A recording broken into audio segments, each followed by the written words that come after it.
This is KCBD News Channel 11 at 5. Good afternoon and thank you for joining us today at 5. I'm Shaley Sanders in for Christy Harton. The road was pre-treated. That's what officials with TxDOT are saying about an overpass on I-20. This statement follows yesterday morning's heartbreaking news about the corrections bus that slid off that overpass near Odessa. You'll remember it crashed just west of the city into the back of a passing train.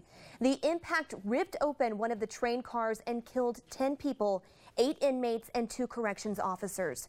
Investigators say the bus slid on a patch of ice. A TxDOT spokesperson says there was no ice on the overpass when they treated it between 4 and 4:30 yesterday morning. The crash happened around 3 hours later. But we've now learned that DPS responded to 5 other accidents in that same area around the same time, and each is attributed to icy conditions. State and federal investigators were on scene today. Meanwhile, 4 inmates injured in the crash remain hospitalized in Odessa. And an officer, Jason South, who was transferred here to Lubbock last night, also remains hospitalized in critical condition. Meanwhile, back here in Lubbock, police are asking for your help this afternoon to ID 2 suspects. They're accused of stealing books from someone's car and then returning them to the Barnes & Noble store in the mall. This happened back on December 9th. Now, if you know who these people are, you are asked to call Crime Line. That number is 741-1000. And remember, you can remain anonymous. Prices at the pump have consumers all smiles, but oil-filled workers are feeling the negative impact here in West Texas.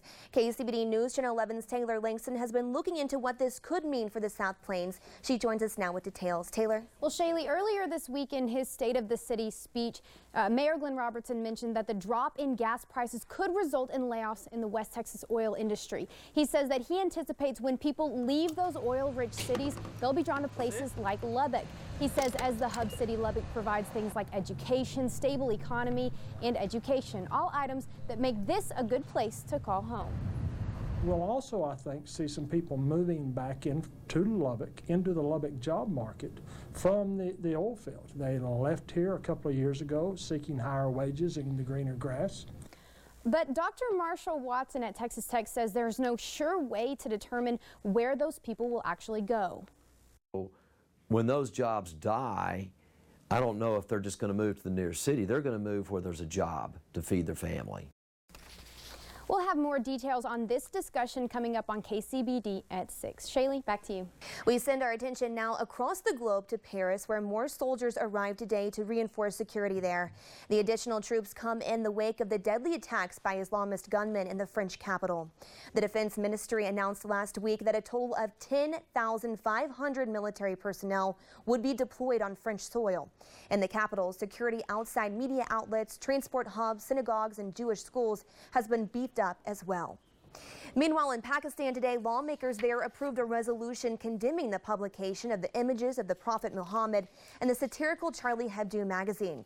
Like many other Muslim nations, Pakistan has condemned the attacks last week at the Paris office of the Charlie Hebdo Weekly, but has also condemned the publication of cartoons depicting the Prophet.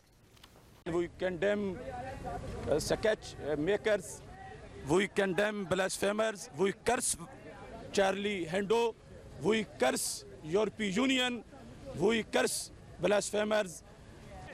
The religious affairs minister for that country also said that any violence under any pretext would be condemned. Back here at home, we learned about 2 Lubbock ISD employees turned authors. Earlier today, we introduced you to LISD's Benefits Secretary, Vaughn Murphy. A Hutchinson Middle School teacher also happens to share her passion for storytelling. KCBD's Patricia Villasine joins us now with more. Patricia? Shaley, Nathan Dahlstrom is an English and creative writing teacher by day, but also applies the subject area he teaches in his own series of books.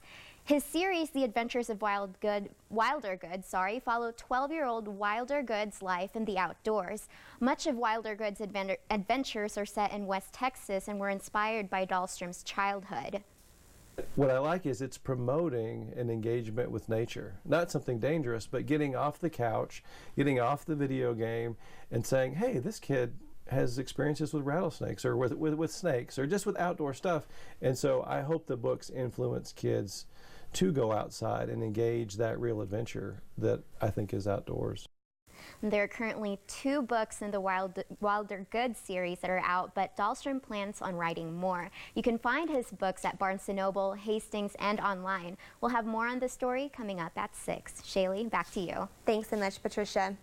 It's time for us to announce one of the winners in our Best of the West contest. Today's category is Best Italian Restaurant, and the winner of that category is Orlando's Italian Restaurant. Congratulations to them for being voted Best in the West. And coming up later on KCBD News Channel 11 at 5, the city of Ferguson has seen some tense months recently, but several businesses are deciding to pick up and carry on. Stick around for those stories. But first, John will be in next with your complete First Alert forecast.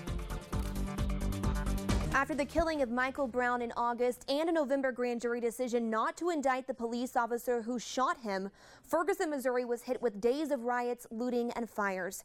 Among the most impacted were small business owners. Kate Rogers explains how Ferguson is deciding to survive no matter what. I was shocked. I went into shock. I felt totally violated. Scary. You don't know where to go. Juanita Morris, who has been in business for nearly 30 years, watched the location she had in town for a decade burned to the ground on the news. I had no idea that they were going to burn the store. I feel a whole lot of other people was hurt by this. But luckily for Juanita, a college student named Eric Lee also saw her business being damaged on TV. He reached out to Juanita and helped her set up a crowdfunding page on GoFundMe.com, an online fundraising platform. To date, Juanita's raised nearly $23,000 on GoFundMe. She has plans to move from this location you see behind me, where really nothing was salvageable, to a new spot in town she just got the keys to yesterday. I thought that really the internet would be a really powerful tool to make a difference. The internet has also proved to be a powerful tool for Dawn Marshall, who owns Faraci Pizza. Protests and threats of violence outside her store caused her to change her hours because customers couldn't get into the restaurant. Facebook promotions helped the store to sell out for the first time in September. We love our customers, our community. It's like a family here. Then there's Bryant K. Mitchell, who refused to miss a day of business despite riots that filled the streets just footsteps outside his door. The fitness instructor simply boarded up his windows and persevered, holding classes daily despite unrest. He's just taken out a small business loan from the St. Louis Economic Development Project to attempt to regain some of the business he lost. We were very cautious, we were very vigilant, but we were not scared. This is our community. Bryant says his business logo has taken on a more literal meaning. Our logo is "You'll Survive," and that logo has taken on a totally new meaning. It's a universal message now. You'll survive, and we have. And the community here in Ferguson is going to survive as well. A city that lost so much is ready to move forward. For CNBC, I'm Kate Rogers. Stay with us. We'll be right back. John is back with a final look at this warmer weather that's in our area, right? Oh, definitely. We were in 50s today. Going to add a little bit of those numbers tomorrow, Saturday, most of Sunday, compared to where we've been. At least 30 degrees warmer all the way through Monday. We do begin to cool down a little bit Tuesday, Wednesday. Maybe precipitation back by this time next week. But in the meantime, look at the nighttime lows. Chilly, bundle up, but daytime highs are looking great. You can actually wear the sunglasses and break out the sunscreen. May not need it that much, but I guess it'll make you feel warmer there. All right, thank you so much, John, and thank you for joining us. That's our report for now, but the news continues with NBC Nightly News.